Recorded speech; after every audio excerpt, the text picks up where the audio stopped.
In the opulent halls of the Harrington estate, young Elias stood defiant, his ideas on community wellness clashing with his father's rigid empire building. "You're no son of mine!" thundered the patriarch, stripping him of inheritance and name. Cast out into the indifferent city streets, Elias felt the sting of abandonment, yet a spark ignited. Health disparities he'd witnessed in hidden clinics now demanded action. Undeterred, he vowed to forge a path where equity trumped privilege, beginning with volunteer shifts at underfunded health outposts. Elias scraped by in a cramped apartment, juggling odd jobs while immersing himself in epidemiology texts borrowed from public libraries. Nights blurred into days as he networked with grassroots activists, uncovering systemic barriers in access to clean water and preventive care. His first initiative, a mobile screening unit for low-income neighborhoods, faced skepticism but gained traction when it detected early cancers in overlooked families.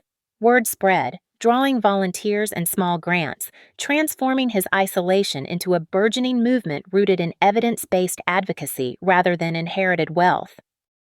As Elias's network expanded, he launched the Equity Health Alliance, targeting urban food deserts with community gardens and nutrition education programs. Partnerships with universities amplified his data-driven approaches, revealing how policy gaps exacerbated chronic diseases. Media buzz grew when his campaign influenced local legislation for subsidized vaccinations, saving lives in marginalized communities. Meanwhile, his family's foundation issued glossy reports on donations.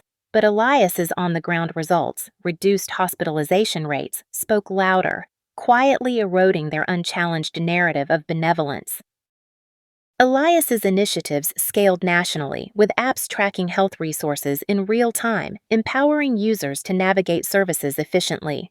Collaborations with tech firms integrated AI for predictive outbreak modeling, preventing epidemics in vulnerable regions. Awards poured in, from TED stages to WHO recognitions, highlighting his innovative fusion of technology and empathy.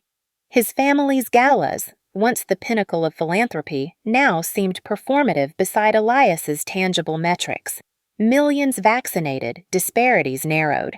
Whispers in elite circles noted the irony of the disowned son's surpassing shadow. The turning point came during a national health crisis, where Elias's preemptive strategies distributed supplies faster than government efforts, earning bipartisan praise. His op-eds in major outlets critiqued entrenched inequalities without naming names, yet the subtext was clear. The Harrington Foundation's latest fundraiser paled against Elias's coalition, which mobilized billions in private-public funds. Family members watched from afar, their contributions reframed as mere footnotes in the broader revolution Elias spearheaded. His rejection now the origin story of progress.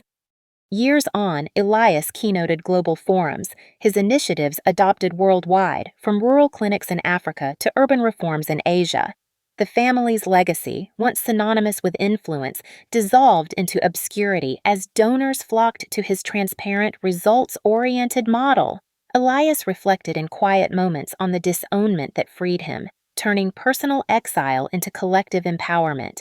His story, chronicled in bestsellers, inspired a generation to prioritize impact over inheritance, forever altering perceptions of true advocacy.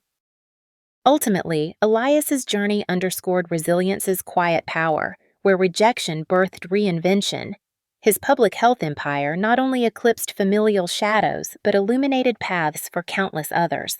In boardrooms and back alleys alike, his name evoked change, a testament to vision unmoored from pedigree. As the Harrington name faded into historical trivia, Elias's legacy endured, proving that true contributions stem from conviction, not coffers. A narrative that continues to reshape societal health dialogues worldwide.